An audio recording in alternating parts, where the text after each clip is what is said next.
AP next CM ఎవరు వస్తే బాగుంటుంది? పవన్ కళ్యాణ్ రావాలన్న. పవన్ కళ్యాణ్. వై పవన్ కళ్యాణ్? ఏంటి చూసాము, చంద్రబాబు చూసాము, రాజశేఖర్ చూసాము, ఇప్పుడు జగన్ చూస్తున్నాము, చూడలేకపోతున్నాం జగన్ని. ఇంకా పవన్ కళ్యాణ్ వస్తేనే ఆల్రెడీ ఏం లేదు ఇంకా ఆంధ్రప్రదేశ్కి, ఓన్లీ పవన్ కళ్యాణ్.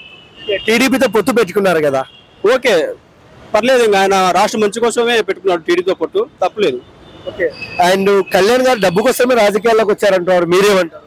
డబ్బు కోసం రాజకీయాల్లోకి వచ్చేపాడైతే 2009లోనే పీఆర్పీలో పోటీ చేసేవాడు. ఆయన పీఆర్పీ పోటీ చేసి ఏదో పదవి పొందేవాడు. 2014లో కొన్ని సీట్లు పొందేవాడు.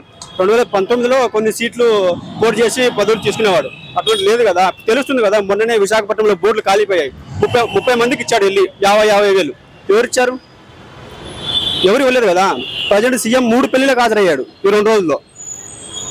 అదన్న, అందుకే వేరే ఆల్టర్నేటివ్ అన్న, ఆంధ్రప్రదేశ్ వేరే ఆల్టర్నేటివ్ లేదు. కళ్యాణ్ గారు డబ్బు కోసమే రాజకీయాల్లోకి వచ్చారంటారు, మీరేమంటారు? లేదన్న, దాని నో ఆప్షన్ లేదు. లాస్ట్ ప్రభుత్వం నిరూపించమనండి, ఇప్పుడు ప్రజల ప్రభుత్వం ఉంది కదా, నిరూపించమనండి. ఓకే. అండ్ కళ్యాణ్ గారు అండ్ కొడాలి నాని రోజా పైన మీ కామెంట్స్ ఏంటి? నో కామెంట్స్ అన్న, అట్లా బ్యాడ్ కామెంట్స్ చెయ్యం. ఏమంటే మంచిగా వెళ్ళిపోతాం అంతే. ఎవరైనా కామెంట్ చేయొద్దన్నారు పవన్ కళ్యాణ్ గారు. మళ్ళీ జగనే సీఎం అవుతే ఇంకా మేము ఇక్కడ సెటిల్ అయిపోతాం, భాగంగా ఇక్కడ సెటిల్ అయిపోతాం ఇంకా. ఓకే. అంటే Pawan Jagan future best CM ఎవరు? పవన్ కళ్యాణ్. మీ ఓటు ఎవరికి? పవన్ కళ్యాణ్. పవన్ కళ్యాణ్ గురించి ఒక ముక్కలో ఏం చెప్తారు? ఇంకా ఏం చెప్పలేమన్నా ఆయన గురించి, ఇంకా మంచి తప్పించి ఏం చెప్పలేము ఇంకా. Thank you.